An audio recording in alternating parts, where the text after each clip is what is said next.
making another video because I didn't like the result I got last time. Oh, that's a better result. I'll show that one. So, I really wonder about these machines sometimes. I don't know, perhaps my blood pressure was up at 167 over 100 or whatever it was. But, yeah, it seems to vary quite a lot sometimes. So, I'm not about to go for a run or anything like that. I might go for a walk later, I don't know, we'll see. But it's kind of a little bit weird because everything feels like a dream when I'm walking about at the moment. So I take my stick and just go up to Latin Common and feed the horses or whatever, and that's how I get my exercise. But yeah, my hands are tingling, so it's not so bad actually. The left hand went numb on the 31st of January, the morning of, and that hasn't happened again, so I'm not sure. Obviously I thought that might be a TIA or whatever, but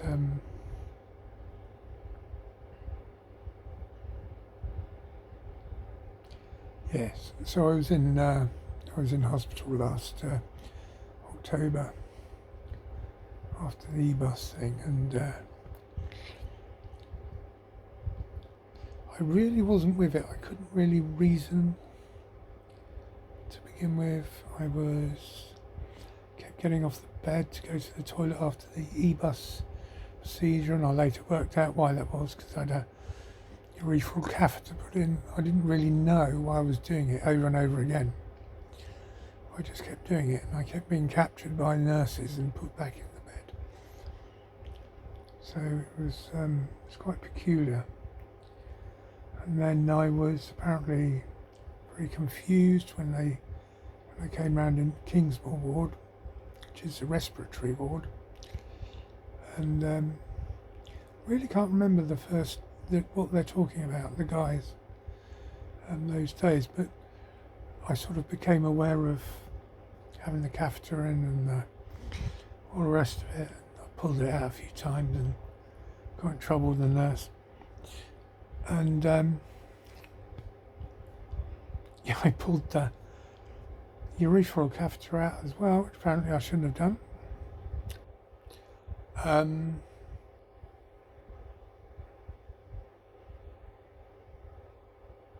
Yeah, so the first week was kind of, I was there, but I had some people a little bit more crazy than I was in that place. So then I was wheeled down at the weekend down into the Harold ward, and I kind of figured out that what was going on, and sort of, I know what they were doing now. I know it was, they were giving me saline and what they were feeding me steroids for and all the rest of it. But at the time, I thought I'd been abducted by. I thought I'd been abducted, and I thought, yeah, I didn't really like. There was one fellow who had a poor bedside manner. It's Nigerian. Was he Nigerian? Yes, I think he was. And he was just sort of a bit, he was quite hostile with people. But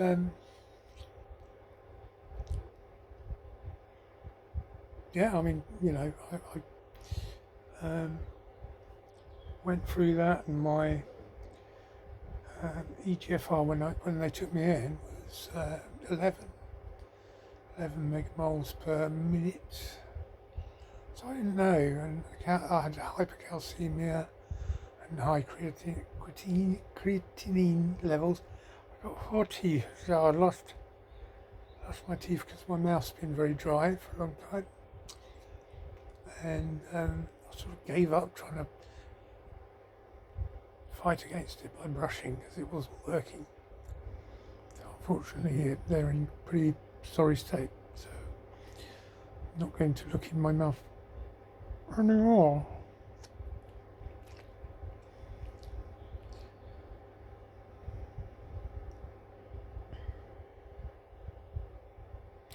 Yeah, I've managed to keep myself occupied.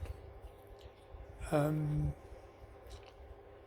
actually working as such. I mean, I get in trouble with the job centre, get upset with me because, why aren't you working? Well, yeah, there's things I could go and do, but at the moment I can hardly walk to the shop. So, the local groceries, so it's sort of a bit of a limitation.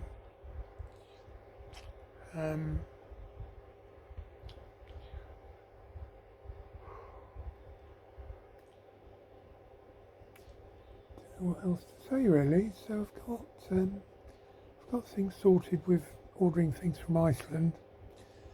So I've got plenty of fish coming because it's all done through Just Eat. Because I don't drive anymore, obviously, so I need to get things delivered. And so I get plenty of fish. I get plenty of frozen veg. I haven't got the chest freezer anymore. I used to have a chest freezer ages ago, but I only got a small one at the moment. But I can survive using that.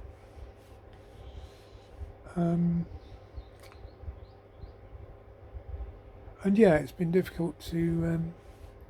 There's been points where it's been difficult to stop the job centre from sanctioning me, and they just sort of didn't read anything. Well, I don't know. I mean, they expect me to talk to them, but they don't listen to me. So that's kind of the way that place works. And also, I won't get into that, but yeah, it's not the best system in the world. I think they've got the pennies dropped now, so they understand where I'm coming from. They've got enough data I've sent them and what have you, so yeah. Anyway, so that's what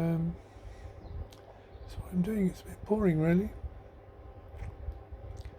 Same thing day after day, so I sort of got plenty of games I can play. I've got millions of games on the phone.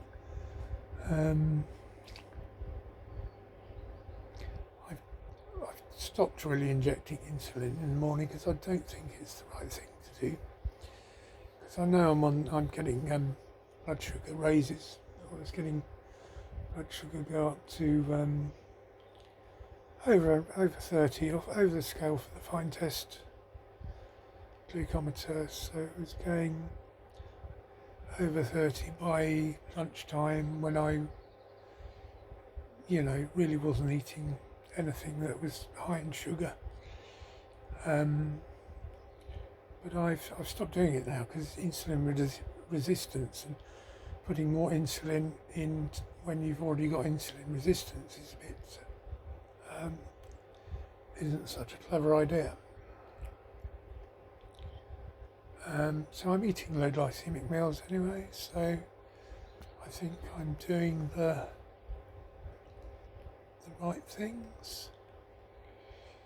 The prednisolone, I'm at 10 milligrams a day, and in the morning I've stopped taking alendronic acid because, well, I was given advice not to take that, so and my teeth are bad enough already, so maybe I can get some new ones somewhere.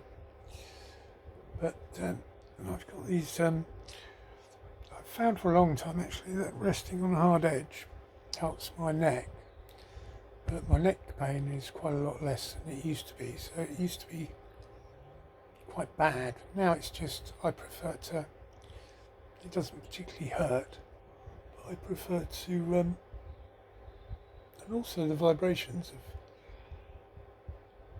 they've really gone away. So the neck vibrations, when I used to turn my neck to the extreme, used to feel it wobbling, but now that seems to have gone away. I think that's because I'm taking the what's it, diphenhydramine, whatever, the old antihistamine. But I've sort of not taken that for a couple of times, and I've had sort of, I think it's anticholinergic rebound effect. So I can't just stop that easily. So I kind of have to keep going with what I'm doing.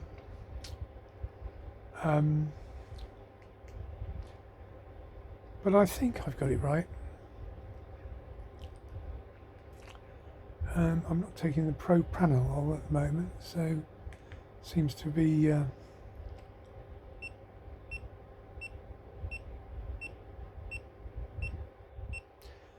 yeah, pulse oximeter, there it is.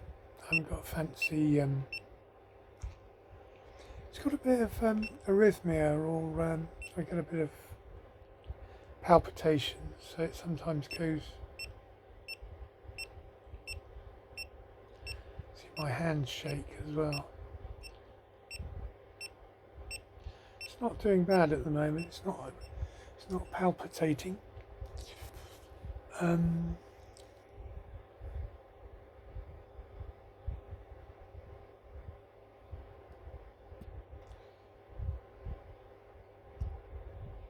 Think of what else to say.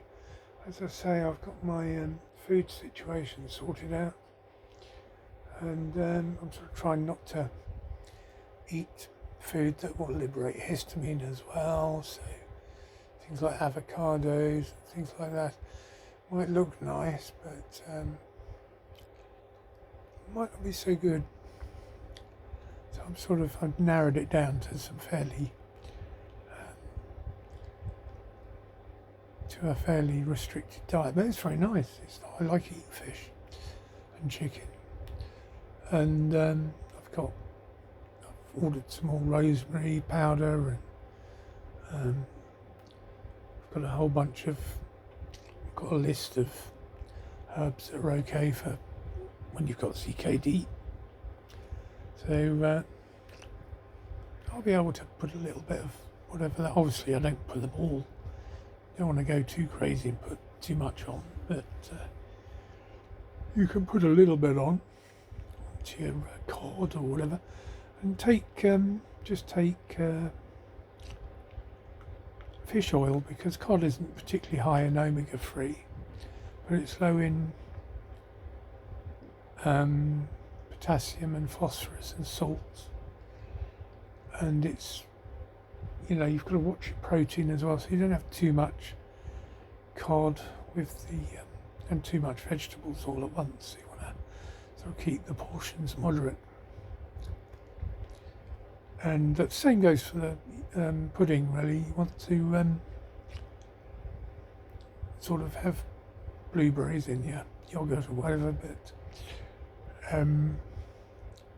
just keep the protein low, so don't have an excessive amount, otherwise you might start feeling you've got stomach cramps and things like that.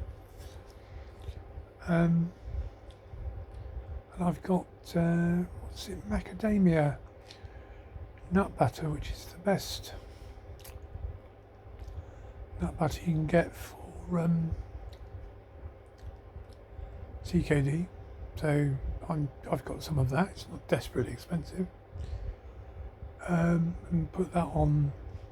You can get it with cinnamon, you can get it with, it's very, very, very good. And you can put it on white rolls with olive oil. I've got one of those I can't remember what it's called, or whatever it is, olive oil spread. And that's pretty healthy, and you just have it on white rolls. So, plus I've got tins of very cheap tuna that I get from local co-op that's just in water, and that's very low in salt, and I can put that in the rolls as well. So some of the other tin fish are kind of quite heavy on the additive sort of thing. So whilst I'm a member of the Tin Fish Society, Appreciation Society, I wouldn't recommend sort of eating sort of, they look very nice, some of them look very nice, but I would stick to what's low in phosphorus, what's low in phosphorus, phosphate, potassium and salt. So that's kind of how I'm rolling at the moment. So, and I sort of kind of have my breakfast. I don't have it first thing in the morning. I have it a bit later, and I'll sort of have lunch about noon, and then have maybe a little bit more at mid-afternoon. Then I'll leave it. So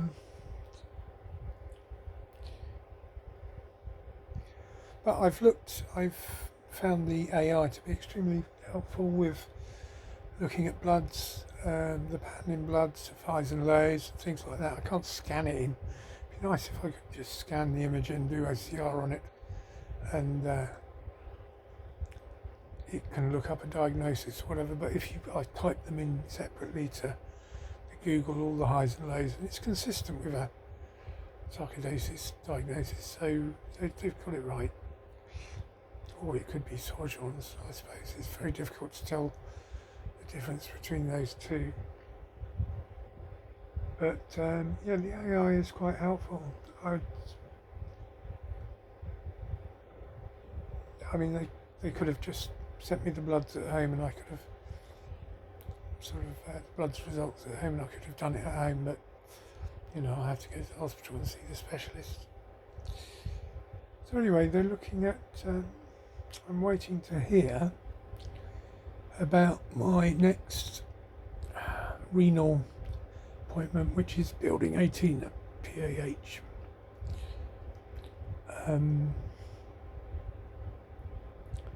That's with a Dr. Ahmed Hamoud, who I saw on the 27th of November last time, and I was expecting another appointment in February. I think, I don't know, I've got a hunch that my sarcoidosis is in remission, because the nodules on my left recurrent laryngeal nerve, which caused the vocal cord paralysis, it seems like my voice is a bit stronger now. It began in sort of began to get hoarse in mid 2023, and I can only imagine what the trigger for that is because I had quite a severe flare-up for 5 months, the Prozac tapering flare-up, which started on the 1st of August 2022 and lasted pretty much until the middle of December 2022, and that was quite severe, and I was waking every night with burning hands and tinnitus, all the rest of it. So I think that, my bloods, my EGFR on the 9th of May in 2022 was 104.6 millimoles per minute. And there was nothing abnormal about my bloods at all. So I think, I obviously had the alcohol craving before, which went away in 2021 when I took supplements. But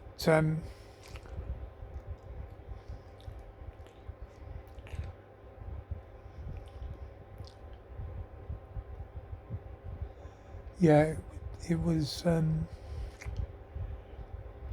bloods were normal in 9th of May 2022. So then I went through the taper, and that was started on the 1st of April, and I was parabolically tapering down to, well, I got down to, I mean, it's amazing. It's sort of like a switch was flipped, and it was the 1st of August as well. It's like, why would it particularly happen on the 1st of the month?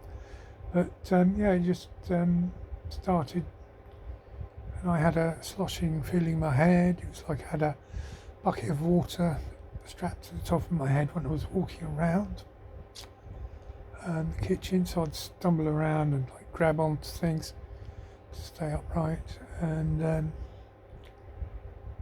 yeah, it's pretty strange. So I got myself a walking stick at that time, a wooden one to start with, sort of bronze anchor handle thing, and that was okay.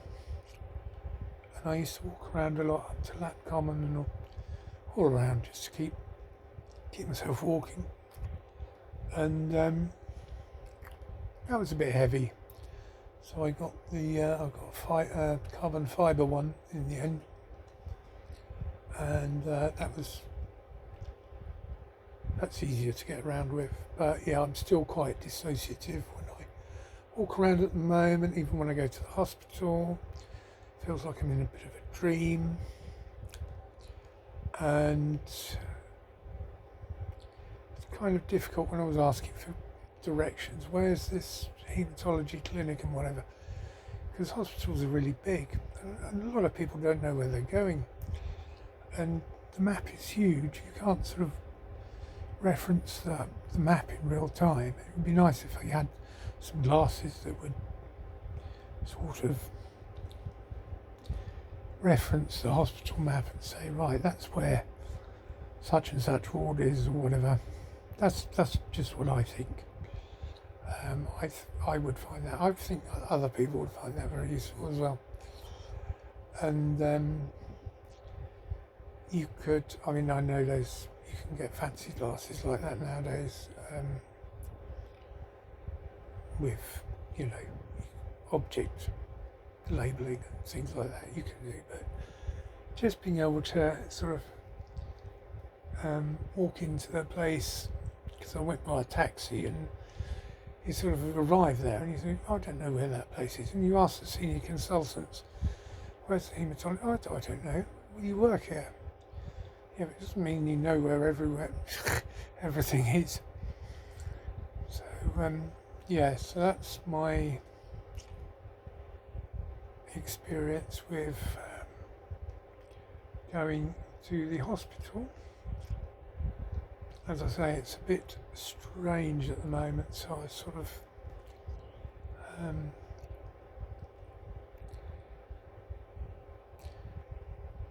I know what I'm doing, but it's a little bit unnerving walking around when you're in the condition I am at the moment. But I manage, and I've got enough.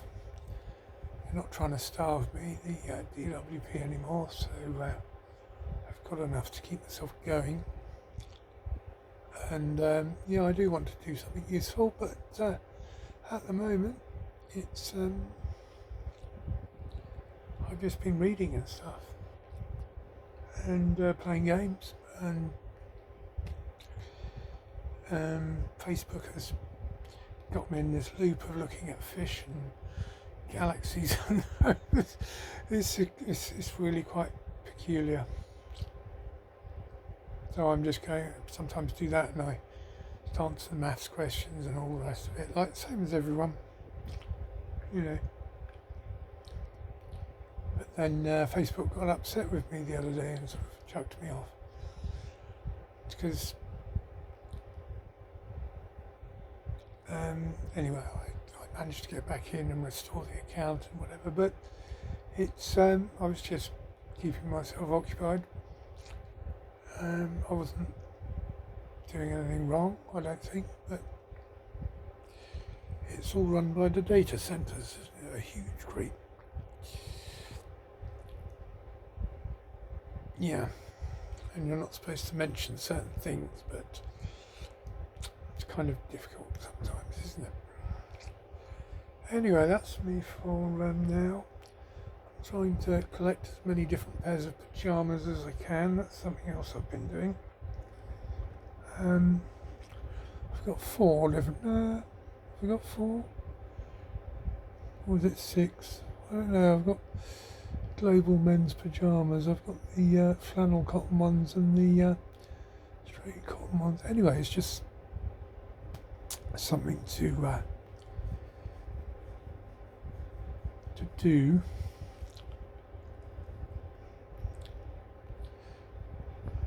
And look at I've got the light there, which is LED.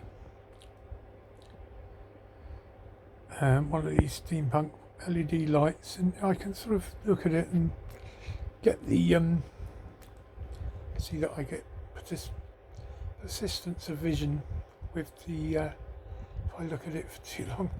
So I see the spiral as a sort of purple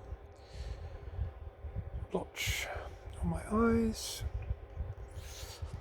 This is not just food. I had a bit of pica a while ago, so sorry. Yes, this is not food. So I started trying to eat my. I'm joking. I didn't really start to eat my. But anyway, everything's got labels on it. I've got urine strips. I've got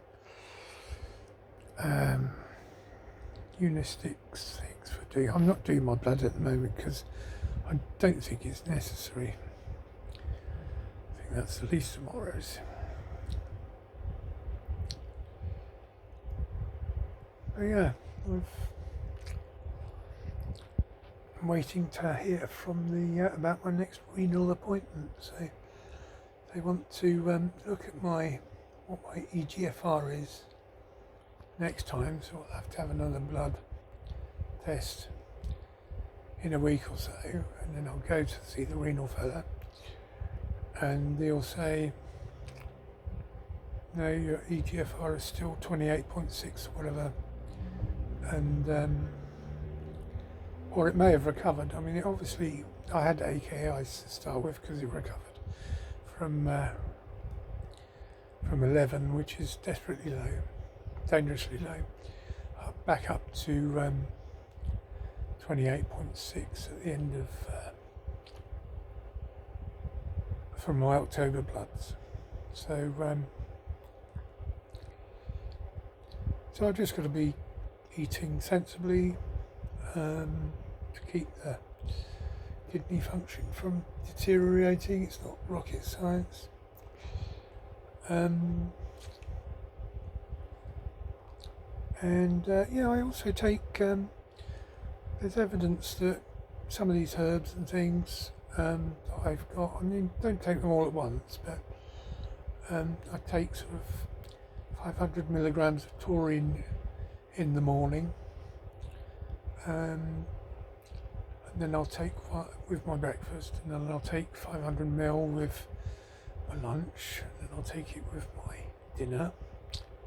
So that's kind of, there's evidence, if you look on the have a look what the AI has to say. It'll tell you about things that are okay for use with CKD.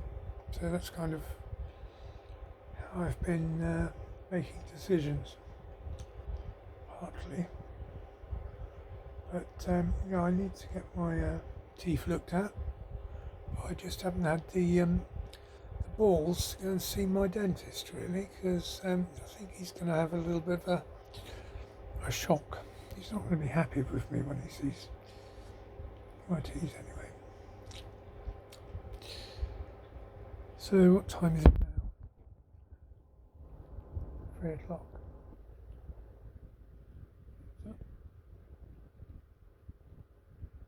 So I haven't got one of those fancy Apple watches that tracks all my things, but they're quite good. My mum's got one, so she's got arrhythmia because she's had a triple heart bypass. She's in Australia, where there's bushfires in Warragul. So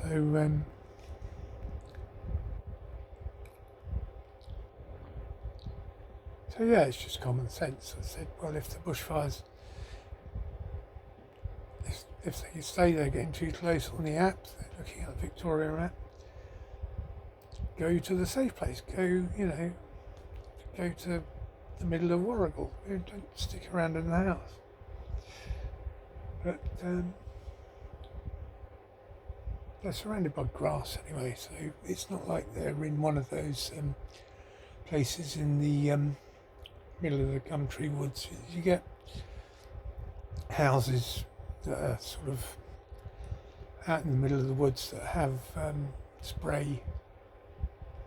They know they're in dangerous places, so they have hoses that automatically spray water on the house if there's a bushfire. So if you live in a precarious place like that, it's very nice houses, but perhaps not so clever to live there if you're in a bushfire. But anyway, that's enough for me. That's me waffling on. So I'll let you to do whatever you're doing. Let you get on. See you later.